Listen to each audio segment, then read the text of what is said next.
Buddy, it's great, great that you guys were able to come out.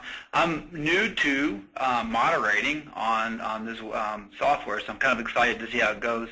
It almost makes me feel like I'm a radio talk show host, which is kind of exciting for me. I'm going to share my screen with you real quick, and hopefully you'll be able to see that. We got it. And actually, I put a little front slide here to kind of introduce the topic, but I'm excited about this topic because I think for me it's really important that when we get talented people here at our school, that we're able to hang on to them for a couple of years. And so I'm excited to share a little bit about what I'm trying to do here at IUPUI and also hear what other people are trying to do. So I hope that we're able to have a great discussion and have some good information that's shared back and forth. So what I would like to do first is tell you a little bit about me and then have people that would like to introduce themselves. I realize that when you sign up for a webinar or a roundtable that you may or may not want to actively talk or participate. So I'm going to give everybody that option. And so when we do the introductions, if you would like to do that, I'll ask you to hit the raise your hand button in your list, or you can submit the question. I can call on you, and so what I'll do is that. If you don't want to introduce yourself, that's completely okay. I will not call on you if you don't want to. So hopefully that'll get us going. A little bit about me. I work at IUPUI in Indianapolis, and so a lot of people are like, what is IUPUI? It is Indiana University, Purdue University at Indianapolis, and it is the partnership campus between IU and Purdue. What a lot of people don't know is there are 30,000 students that go to IUPUI. We have 1,300 or roughly now 1,400 that live on campus. The IU Medical School is housed on our campus. The School of Law is housed at our campus, the IU School of Dentistry, and then Purdue has some engineering. They have their engineering program. It's not necessarily housed here, but they have students that come to school here can pursue their Purdue engineering degree. So it's a pretty neat campus. We are growing. We are going to be adding about 1,000 bed spaces in the next 2 years, and something that the campus needs is pretty exciting because Indianapolis has not had a large public university with more than about 1,000 beds. So that's pretty exciting for us. A little bit about me. I am the Associate Director for Housing. And kind of my responsibilities are the areas of residence life, facilities, housing operations, and our academic initiatives program. For this presentation, mainly we'll be focusing on retaining our residence life staff, and hopefully that's something that will be acceptable for everybody. So what I'm going to do now is I'd like you all to be able to introduce yourself. And so if you would like to do that, I will have you tell us who you are, your position and responsibilities, and then why you chose to call in today. And then I got a choice for you. I have a presentation I can go through and get started that way, or we can jump into conversation. So if you'll just let me know what you'd like, then we can start that way. We'll do it by majority. We'll rule that. So anybody who would like to start, introduce themselves, please do so. You can either type in the question box or you can do it. And I see somebody has clicked on that, so I'll do that. This will take me off of my screen, so if you lose the PowerPoint for just a second, don't be alarmed. It's just that I'm changing screens. So I'm going to roll down the list here of people who would like to introduce themselves. Lori, you should be on. Oh, there you go. Sorry, now you're on. And I chose to call in because I'm interested in, very interested in this topic and want to hear what others are doing around the region. Cool, thanks, Lori. Sorry, you know, I didn't unmute you till about halfway through that. I hit the wrong button. If you want to start over again, I apologize. Okay, it's Lori Berry. I'm the Director of Housing and Residence Life at the University of Southern Indiana, and I'm interested today in hearing what other institutions are doing. I always want to grow our staff, and so this is a topic near and dear to my heart. Great, thanks, Lori. All right, Sarah, you're on. Sarah, I might butcher your last name. I apologize. Stevian? It's Sarah Sevenin, and I'm here with my cohort, Ruel Abraham. and we're both area coordinators at the Illinois Math and Science Academy. And I think the reason we came today was we recently restructured our department and our supervision roles. So we're just here today to get resources and learn more. So I don't think we really have a preference in terms of information or conversation. We're open to either. Okay, great. Thank you. Thank you. Sasha? Hope. So now, Hope, I don't think that I sent you a pen. Sasha, if you're on there, I've sent you your pen. You'll have to log that on so that I can get you unmuted. We'll go to Vika. Hi, my name is Vika Bell Robinson. I'm an associate director on the Office of Residence Life at Miami University.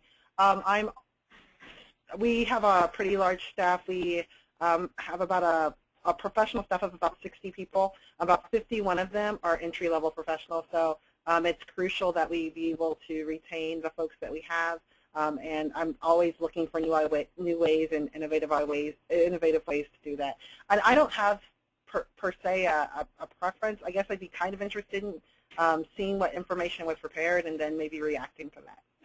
Okay, awesome. Thank you. I appreciate that. Brian, we're going to go to you, Brian Kelly. Actually, it's Lindy Wagner. Hi, Lindy. But Brian Kelly and Stephen Yeagley from Southern Illinois University Carbondale are all present right now. We're from, like I said, SIUC, and we're here because clearly myself and my colleagues, we all have interests in retaining those, like you said, Josh, at the beginning, who have some really great skill sets, and we want to keep them and retain them. So this is of interest to us as we have multiple levels of entry-level professionals. Great, thank you. Thank you. Daniel, you should be live. Daniel Schrader. Come back. I think my screen disappeared. I didn't know if Daniel, if you're on the line. This is Daniel. Can you hear me? Yes. Okay, great.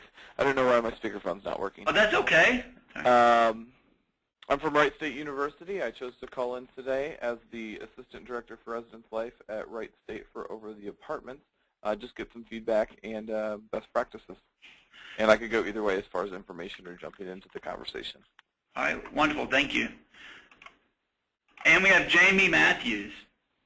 Yes, I'm Jamie Matthews. I'm a Community Director at Southern Illinois University, Edwardsville, overseeing a freshman residence hall. I also have a strong interest in just general workplace socialization and how that overall relates to recruitment, supervision, and professional development, how I can best prepare for future positions, and how I can be a good colleague at my level right now. Great. I kind of echo Vika. I'd be interested in some of the information and see where that leads as well, but no strong preference. Okay, great. Thank you. We also have Murillo, I'm sorry if I mispronounced your name, from the University of Illinois at Champaign, and as an area coordinator has joined us today. And this will also be a topic for the PhD dissertation. And I've got confirmation that my pronunciation was correct, so thank you. I appreciate that. So what I'll do, I heard sort of a mix of what folks would like. So what I'll do is start to present some information. I think I have Sasha, who's popped up here. I'll let you introduce yourself real quick before we get going. Sasha, you should be on. Okay, it seems like my phone doesn't work, so I'm going to try this off of my computer microphone. My name is Sasha Matsumi. I'm the Assistant Director of Residence Life at Western Illinois University. And the reason why I joined the webinar today is I just took this position in August, and prior to this I was the new professional task force chair in a different region. And so this was an issue that I've dealt with for the past year, so it's just sort of how do we retain those good entry-level new professionals and not lose them in the field. So it's a topic I'm very interested in. Great. I really appreciate that. Thank you. And before we go to the back to the PowerPoint, we have Jacob Knight, who's the area director at Eastern Illinois University. And Jacob, I see you for the audio pin. I will try to get that to you here, if I can figure that one out. I'm looking on here. Actually, I'm going to send it to you now. So hopefully you will have that. So what I'm going to do is I'm going to get started and do a little bit of the presentation. I'll click back on here, and if for some reason you cannot see that, shoot me a question in the pop-up box. I'll be able to see that. Just so you all know, I may have mentioned this, so I apologize. I have a split screen, so I've got a screen that you can see, and then I've got a screen where I've got all the kind of the boxes up where I can see what you guys are writing or chatting, or if you have questions. So I can see that. It's just once I click over to let you talk, I think it kicks me off of the PowerPoint. So what I think we'll do is I'll talk a little bit about what we're doing here at IUPUI, and then open up for some conversations and sharing. And on a couple of the slides, I'm going to share some information, but for those of you who would like to add to it, there'll be opportunity for you to add. And if you don't want to add, that's okay. Perfectly fine either way. So we'll get started. So I got to thinking about our new professional, or the environment that some of our new professionals have grown up in. And because one of the things that I try to make sure that I do is not stereotype all new professionals born in this era as something, because there's many of them that may not reflect some of the qualities that you might see up on the screen. But even if they don't represent some of the qualities, their colleagues and peers may exhibit some of these behaviors, and they probably had to live in some of this that we all sometimes maybe experience. Oops, sorry, I clicked off. So many, I was thinking about this while I was putting this together, many of our brand new professionals were born post-1988. That would put somebody this year at about 24 years old, and I think my first job when I was a residence hall director, I was 24. And so I think that puts us right at the edge of 1988, and we have graduate students that joined us that are now born in 1990 or even maybe 1991. And so it is definitely, that's definitely for me, I don't know about some of you, but I remember 1988, 1990 very, very well, because I was heading into my high school years and approaching college. What I found about some of the, when recruiting or getting our new staff here, is that they really want to know why and how why is helpful to them. A lot of our staff that used to be our students love check boxes. The goal is always to, and for them, the goal has always been able to be reached if you asked the right question, or you kept asking the question, or you sort of had your teacher or your employer, you sort of forced them into making sure that you could get what you wanted to get. A lot of our students haven't ever had to have a stop where they couldn't get something done. They like immediate grading and feedback. It's really important to know how they're doing, not just on an evaluation, but they would like to know sometimes on a daily basis. Quick, fast response, and I found that has been increasing, but even more so because of social media and text messaging. And sometimes, if you're like me, it feels like we are going all the time, almost like a equivalent of a 24-hour news cycle where you have to keep things out and keep emails out and keep things going so people feel like that they're prepared. Because our staff have students who want things even quicker than what our staff sometimes want. Every now and then, and I'm pretty fortunate not to hear this, but every now and then you'll hear, it's not in the contract. You didn't tell me that's not in the contract. I'm not going to wake up at 2 a.m. and have to stand by a door so that nobody breaks in. I'm just supposed to be on duty, and so sometimes you deal with that kind of thing. And then what I would like are other thoughts, other things that maybe you that are this sort of new professional that we have with us right now. I'll give a second for pause. If you would like to add, you can either type that in or you can hit the raise your hand button.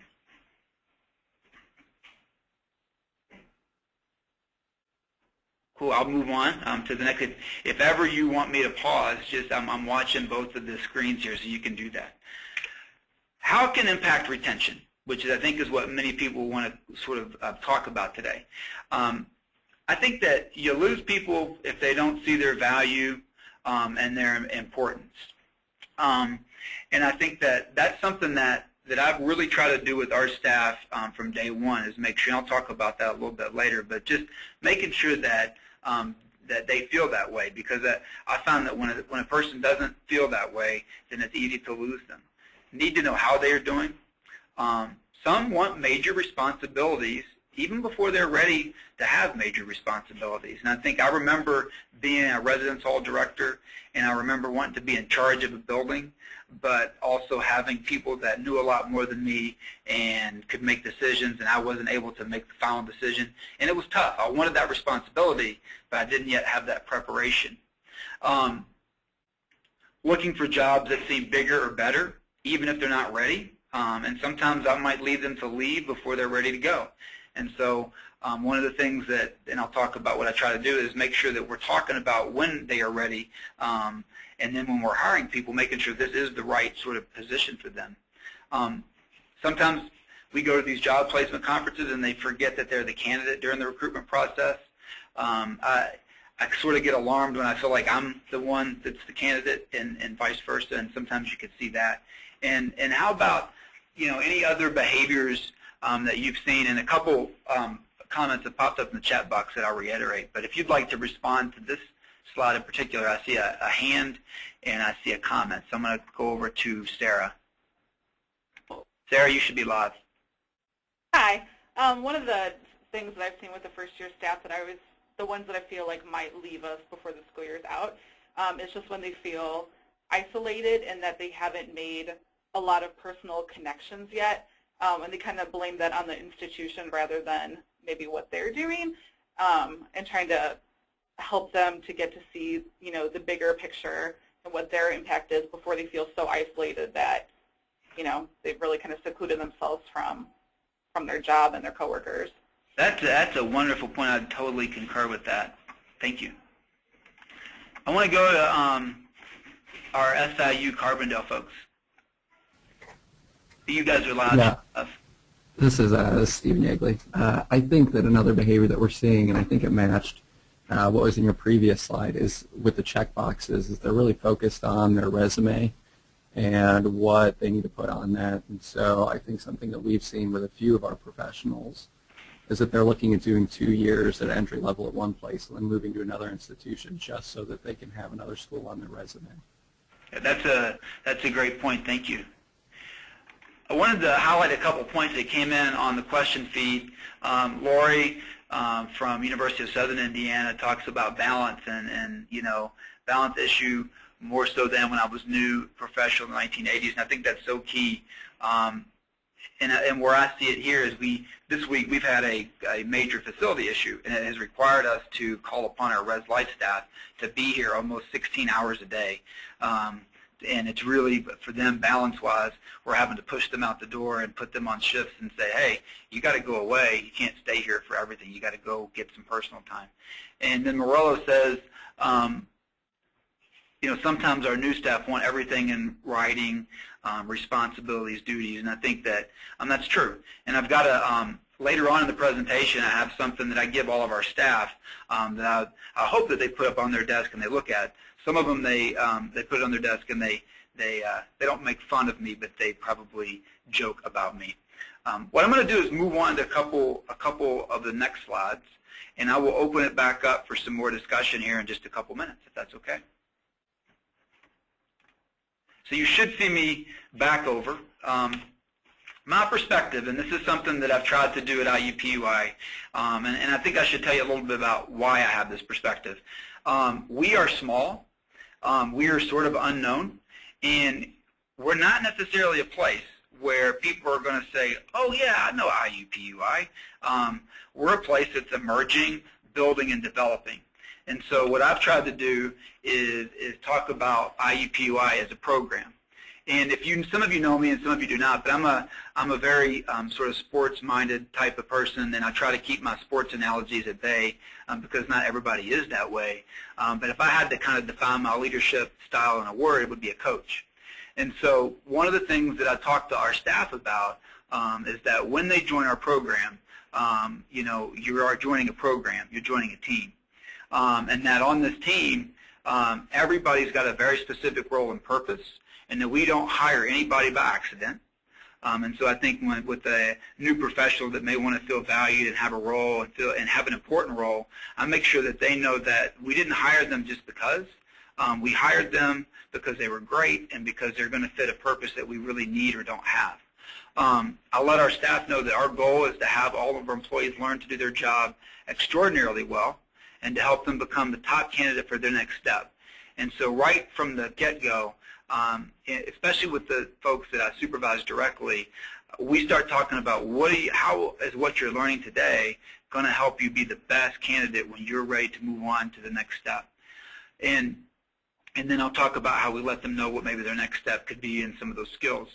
And then I try to recognize and acknowledge our staff who are graduates of our program and keep them engaged. Like I said, we're small. I've been here for about 4 years, and this is actually my third different position here in 4 years. But it's been exciting to kind of grow with the program. But we, just in a 4-year period, we now have 10 people that have either graduated as an undergrad or grad school that are working in 10 different places across the country. And so I've made sure to highlight that to people we're recruiting and then to sort of brag about them to our current staff members. And then we've got a lot of our resident assistants who have gone on to do some really cool non-student affairs type work. And when I talk about a program, and kind of what a new professional will be a part of, they're part of a program where we are generating students who are going on to do great things, and that they're going to be part of something where they can go on and be a part of something that's great.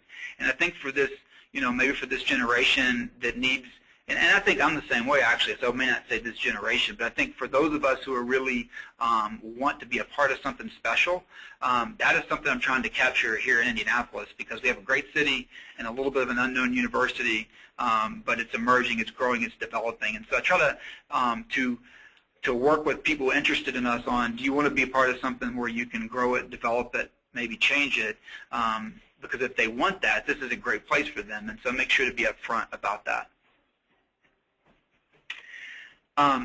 So for us, we got to build our positions in a way that's going to allow us to work with this group. And so we created area coordinator and residence director positions in the last 4 years. They're new to our school. Some schools have had these positions or something like it for a long time. We have not. We're just now in the 3rd year of having full-time professionals manage our communities. And we used to do it with graduate students, and graduate students are awesome. But what you get with the full-time staff member is really valuable, and so we've moved to that model. And so the way we've built the positions, we look at what we need, and that we look at what could we add to the position so that we can help the candidate become better for their next job, or so they're ready for the next step. And so we'll move to the next slide, and I would invite at this time, when you read through this, other things, because my basics may be different from what you think are basic, and I think that it's important to share. But I know that what I need from we have some graduate students and we have our full-time, but I know that I need them to be awesome at supervision. They need to be able to handle a healthy conduct load. They've got to be very competent and outstanding at handling emergencies. We have a pretty important summer conference and summer res life program. They have to be able to do that. They have to manage the residential area and the people who live there. I came up with the main things. If anybody, I don't know if anybody's ever read the book Monday Morning Leadership by David Cottrell, but there's a concept in there called the main things. And then if your staff don't know the main things that they're supposed to do, then they'll guess. And that can cause frustration for a manager or for a leader. And something that I think is what we need here is humble and not above doing anything. Cleaning, fixing a toilet, and other non-glorious tasks. In my opinion, and some of you may have the same one, what separates a good or maybe a great professional from an extraordinary professional are those small things that somebody does at 2 or 3 o'clock in the morning that they don't have to do.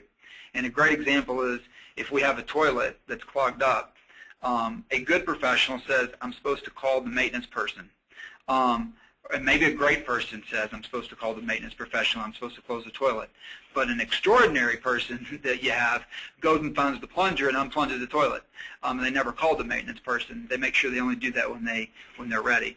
I see that Brian, or the Southern Illinois University Carbondale folks, have their hand up, so I want to go to them real quick. You guys should be live now. Thanks, Josh. This is actually Lindy. Hey, Lindy. Hey, I actually have a comment/question, maybe potentially 2 comments. So I see that on your slide it says the basics of the graduate or entry-level position. And I understand that at some institutions they have one or the other. But for us, since we have both, I'm curious what your thoughts are, and maybe others, on how you appropriately delineate the responsibilities maybe between those roles, and at what times are they doing the same roles? Because I think that sometimes in conversations, retention of even our graduate students is based on what they feel like they are or are not doing in their position in preparation for the entry-level position, but then the entry-level position obviously is responsible for the proficiency of potentially those same tasks. So there's that. I have one other comment. It's actually on your last one, and it's your last bullet, being humble and not above doing anything. Recently, my colleagues, Brian and Steve and I, have had a conversation about like doing any job and what that looks like. Now, you mentioned like not being afraid to pick up a plunger and plunge a toilet, things like that. We have unions also, and so we sometimes get concerned about, yes, being willing to do it, but then is it appropriate to do so or not? So I'd also be curious if anyone has conversations about those as well, because it may not be that we're not humble about it and we wouldn't do it. It's a matter of whether or not we can or not. So I guess those are my two kind of tidbits. I'd be curious if other people had thoughts or if you had thoughts, Josh. Great. Yeah, no, I appreciate that. I definitely have a couple thoughts, and I think I know I've been talking a lot. Vic, I see that she has her hand up, and I will go to you right now. Yeah, Becca. I think it's definitely, there are things on each of our campuses that we can't, either because of a union or because of the law or whatever, we can't do. I think if you look closely at the other things, there are things that maybe staff try to avoid doing, not because they can't do it because it's not right within the context of their position, but because they don't want to. It can be something like a bulletin board or door decks, or things that they would even normally have student staff do, and they're like, oh no, I'm not going to do that. That's a student's job. Or I mean, so while there may be things like plunging a toilet that don't necessarily translate well, I'm sure that if you thought sort of broadly about some of the other things, there are things that your staff members don't want. There are things I don't want to do. I don't want to make it just an entry-level thing. There are things that I don't want to do, but I think we have to remind ourselves to be willing to do all pieces of the job, the pieces that we did before, that we don't necessarily have to do now, but when things have to get done, they have to get done. The other day we had T-shirts come in that were not sized for our 217 RAs, and we had to go staff by staff and figure out which shirts went where. And that's a job that I would normally expect a student worker to do. The student worker didn't show, and so I sorted shirts. And so I think you just can't be above doing anything that's going to help the operation or the institution be successful. Thank you. I think that was an awesome answer, and I think that even better examples than the ones I was using, so I appreciate that. And those are exactly the kind of things that I think we have to have our great staff do. There's a couple other comments, and Lindy, I'll answer the other question about the grad and the full-time, or graduate and the full-time folks, because I've got a way that we've been doing that here. But I think Sasha says, I think it's important that they also can manage your own conflict resolutions in the right time and place. I totally identify with that. We try to work with our staff a lot on managing those conflicts between each other. Morello said, well, Morello had a comment, was saying hi to Vika.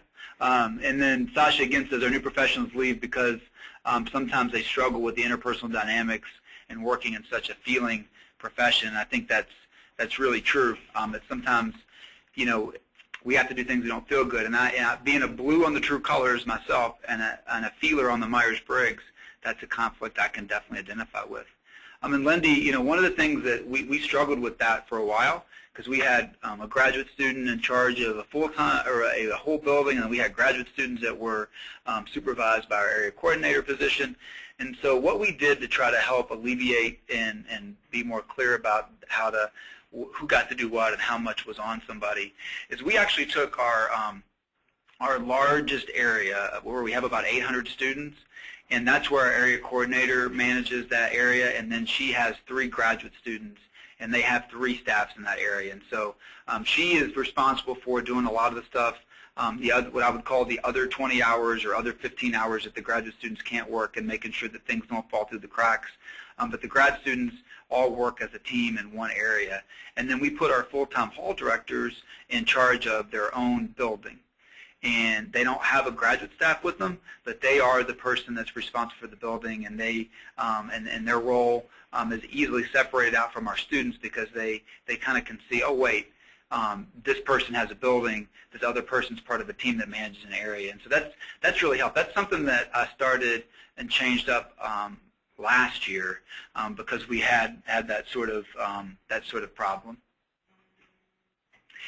I wanted to move on to another slide. I didn't know if there were any other comments. I was waiting And they don't have to be necessarily.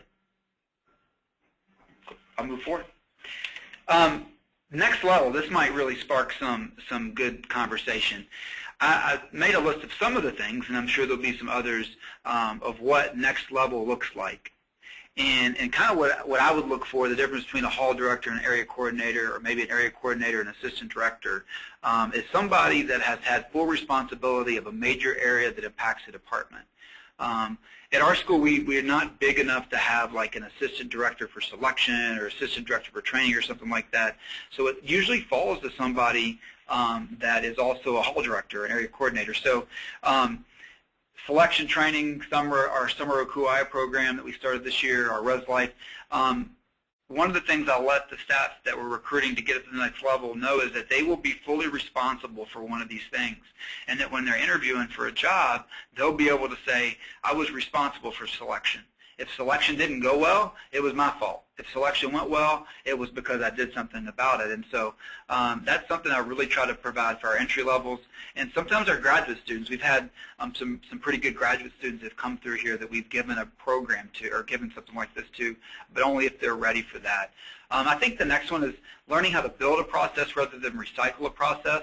I'm definitely recognize the value of not rebuilding the wheel or reinventing the wheel, but I also think there's some real value in a professional learning how to build a plan, because not everything is going to be able to be recycled or reused from something that they know. Probably part of it can, but maybe not the whole thing. And so I really try to blow the minds of our folks here and say, I don't want to do anything related to what we did before. I want you to do something brand new and show it to me, and don't use anything but your brain.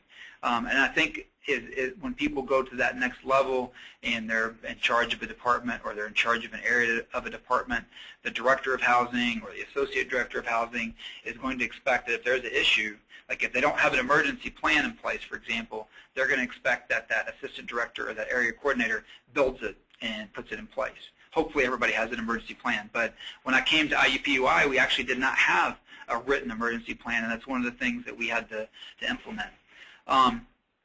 Increasing scope of supervision, that's one I think a lot of entry level right out of graduate school want to have a grad student. We don't have that opportunity here, but we do have an area coordinator position that does do that, where somebody could build into that. And presenting at conferences and on campus, leadership in professional organizations, representing our department, that's a big one. Sometimes we will, and sorry for the typo, I see that random paragraph thing there, sorry about that. But representing our department at external meetings, every now and then I'll have, when they're ready, I'll send them out and let them represent us. A person that many of you may not know, but she was my boss out when I worked in California at Sonoma State. She used to hire us, and we had villages, and she would say, you're the mayor of your village. And that was something that stuck with me, because she said, you're in charge of it, you run it, I don't want to be involved with it. If I'm involved with it, it's a problem. And it sounded harsh, but what she was trying to do is make us accountable for our area, so that when we went to our next position, we would be what the person would want. And then I think if others of you may have things that you are doing or that you would like to share, so I'll give pause for a second to see what other folks maybe think is important for that next step beyond the first or second job. I see Lori. Lori, I'm going to come to you, and you should be live. One of the things we talk about in our department, particularly with our area coordinators and our graduates, students, is we talk about the generalist, specialist, generalist type thing. We kind of have a reverse funnel going. As a area coordinator, you're kind of a generalist, like you had said, the mayor of your own village. The people that are above you are specialists. And then when you get up a little further, I'm considered a generalist. And so we spend some time talking about how you can move up and down in that, and what's really good about being a generalist. And when you want to go to that next step, what are the things that you're doing to hone those skills so that you can be a specialist for a little while before you move up the hierarchy and become a generalist again. And that seems to have a good impact on our folks when we look at it organizationally and how we work within our department. Great, thanks, Lori.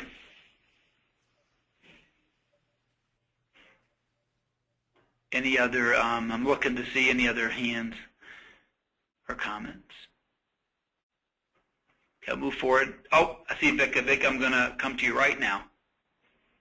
I really think that fiscal management's an important skill. How are you monitoring the budget that you're entrusted with, particularly for a lot of our hall directors? You have a hall council budget or desk budget or whatever. How are you monitoring that? How are you being solvent? I think that that's an important skill. And it's actually not very popular for a lot of entry-level professionals to have that. I think we think that because we work in residence life, that everybody has money management, but some folks are going to choose to go out in various other parts of the field, and so the ability to be able to manage a budget and supervise the staff and do those things effectively, I think, is those are helpful experiences for propelling people to the next level.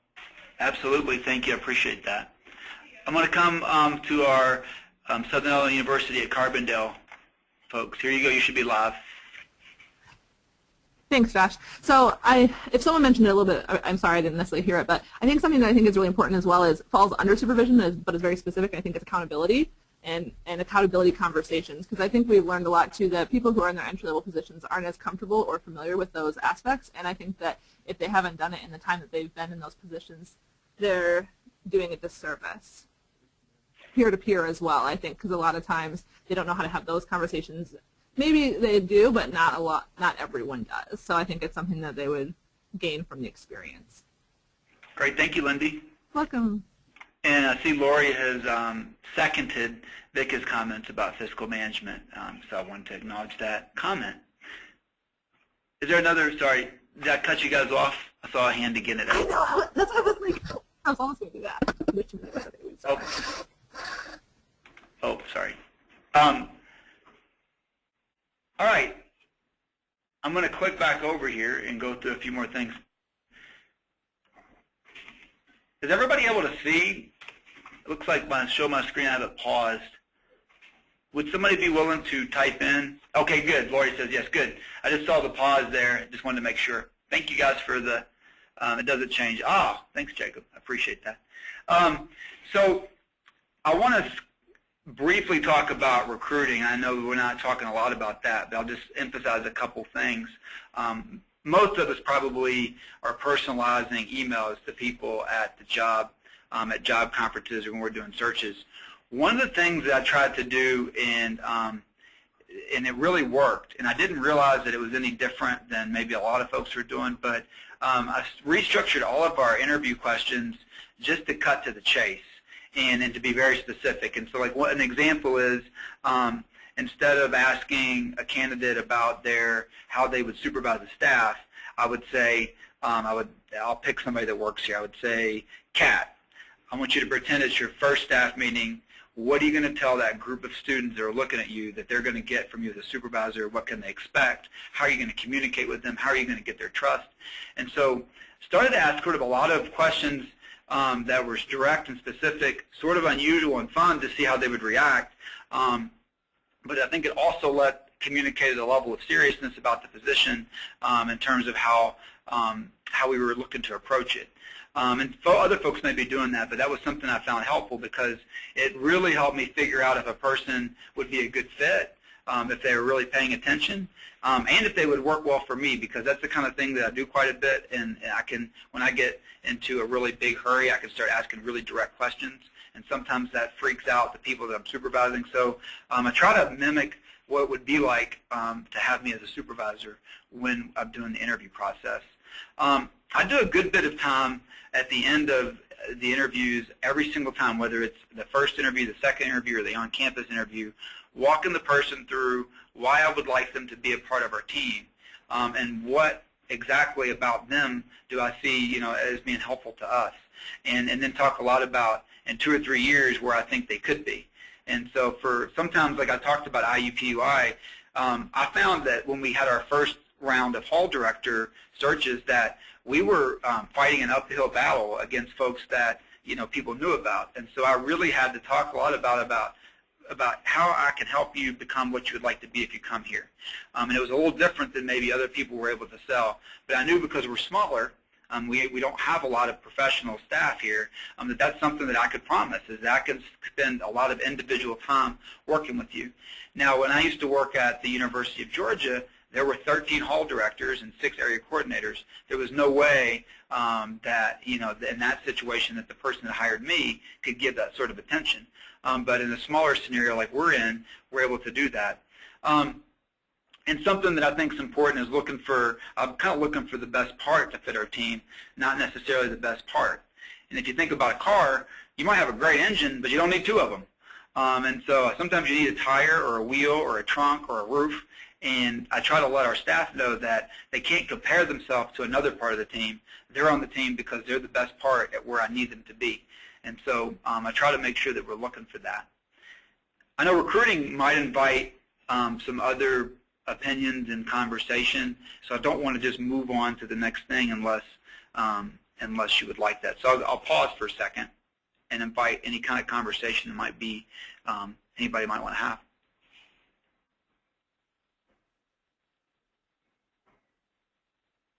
Okay. I guess it's the 10-second rule. It's easier when I can see people because the 10 seconds is a little bit less awkward. Hopefully some people are laughing as I make that comment. I also have a pretty dry, weird sense of humor, so it's okay if you don't get it. After they're hired, what I've been trying to do with our new staff is make sure that what they saw is what they get. And so if I promised I was going to be with them when they got here, and I promised about 2 weeks of really direct work, then I try to clear my calendar and do that. And I'll take 5 or 6 hours a day and do training. If we hire a cohort of people, then I might spend 5 to 6 hours with them together, and then I might spend maybe 2 or 3 hours or maybe an hour with each of them after that individually to make sure that they're doing okay. Do a lot of time relationship building. I'm going to show you a slide of our main things that we're trying to get our staff to do. I reward, success.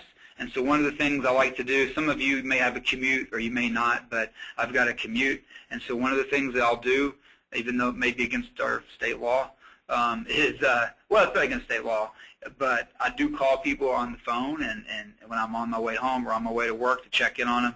It's a good way to manage time and multitask. And then from day one, talk about the team. For me, if they can't get along together as a team, then we are really in trouble. And I think about this week, we work in housing, so we all have a crisis of the week.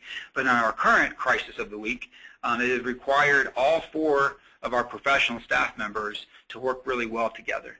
And if they had a bad relationship, we would not be able to do what we needed to do this week. And so I think that teaching them to work as a team is really important.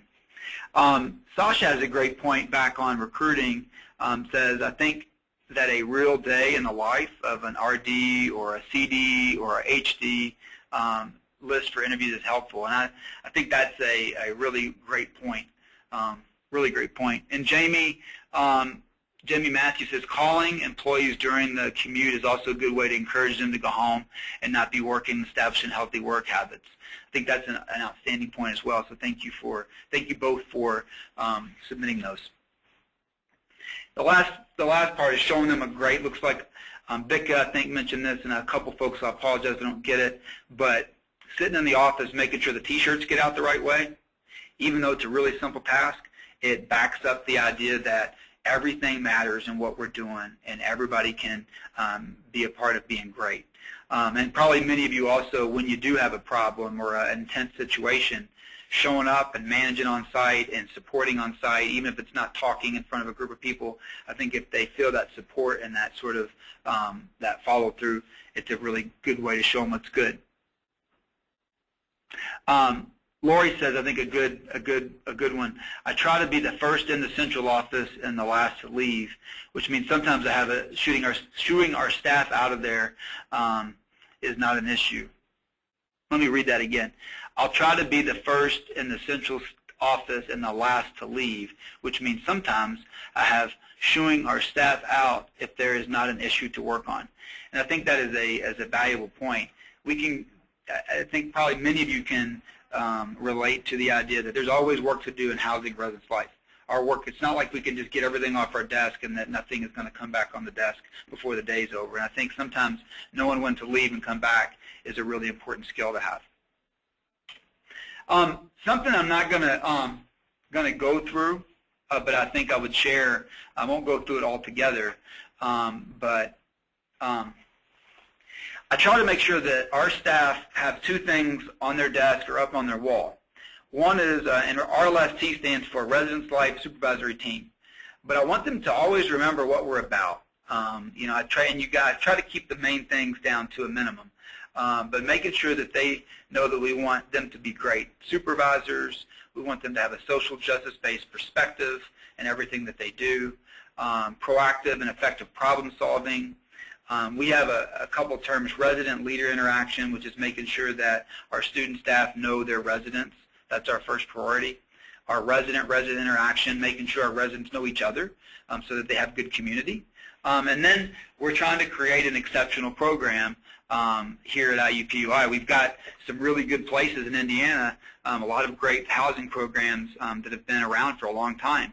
And I don't want to mention all of them because I'll forget one, and that wouldn't be a good thing. But we got a lot of great housing programs, and we're trying to make sure that we are with the standard that others have set here in the state of Indiana. The other thing that and I can send this to anybody, or maybe we can load it up, but the other thing I try to do for those that talked about the list is our main things in a daily, weekly, monthly format. I promise you this actually looks better when you print it. It looks really cluttered on the screen, at least the screen that I'm looking at. But for people who need that checklist, because I think that some folks do.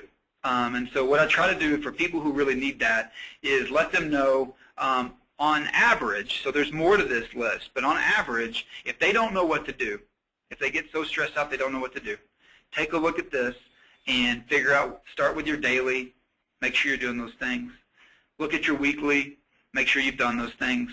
And then look at monthly. Have you done what we do every month? And so we use this as a training document. It's usually the first thing that I give them, and then everything that we do through training builds into this so they'll know what to do. And so the first thing that I've tried to do in terms of helping retain our staff is make sure they know what is expected and that we're really evaluating and working with them on that. A couple more things, and then I'll open up. I know I want to make sure we have more time to talk. For the next step, sometime in September of their first year, maybe October, I usually begin working with them on the next skill that they need to polish or work on so they can develop something. I don't do that until they are showing that they're competent at the things that they have to do. We spend time every week talking about what they're doing to help them in the next position. When they're ready, I want to help them, encourage them to apply for another job. And I just did this with our staff in August. I said, look, you've been here for a couple of years. Some have been here for 3 years. What's next for you? I don't want you to leave, but also want you to have that professional jump. And so I want them to approach a job search as a collaboration and not a secret. I'd rather be involved with it than surprised by it. And then when they're ready to search, you know, I'll look at what we might have available because if I spend all this time with them, sometimes it's good if we can keep them. Look at what others have available. If somebody has a really nice job and I know that they want to go to a certain location, I might encourage them to do that.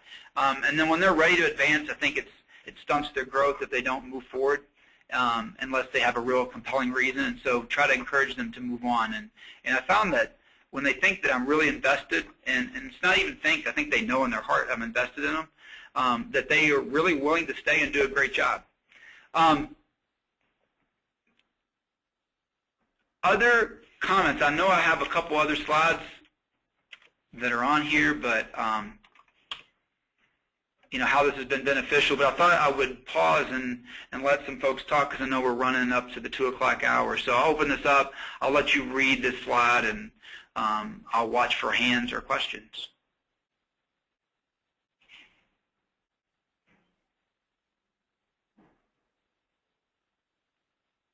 Looking a little bit. I'll go through some of this. You know,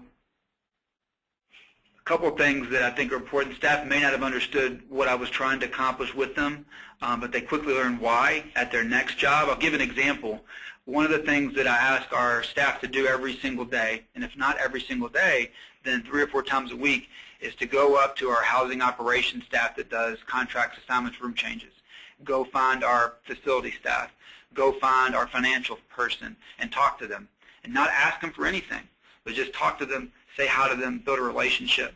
Because one of the things I think about Res Life, because I grew up as a Res Life person, is it's a hard job, but you typically get a lot of credit because you have to deal with a lot of the stuff that's really tough and very high profile. And so sometimes I think when we don't acknowledge our staff that are equally important but do a lot of behind the scenes stuff, Res Life can be seen as this group that gets whatever they want instead of a group that is working with them. And so I know that when I made people go across the street to get their mail, they thought I was being mean because I wouldn't let them use a student worker to go get their mail. But the reality was the main housing office where all those people were was across the street. And they needed to go say hi to those people so they could have the relationship. So at 2 o'clock in the morning when they were calling them for help, that wasn't the first time that person had heard from that person. And so maybe of all the things on here in terms of coaching and about the whys and explaining the whys, when I've been able to share with them why they have to do certain things, that really helps in their future.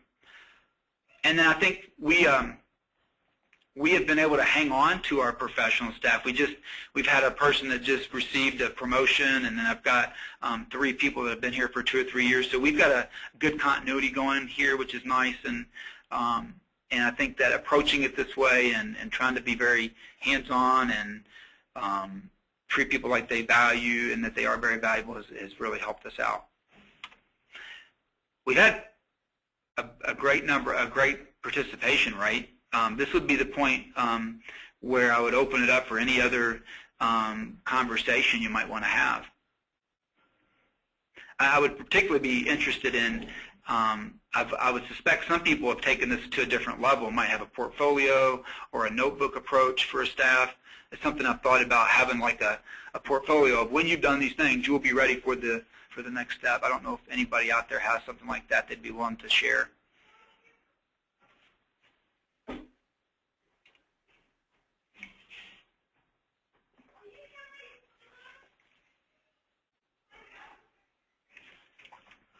There's a great question from Marolo about how is this different to staff on color, multicultural backgrounds, or is it?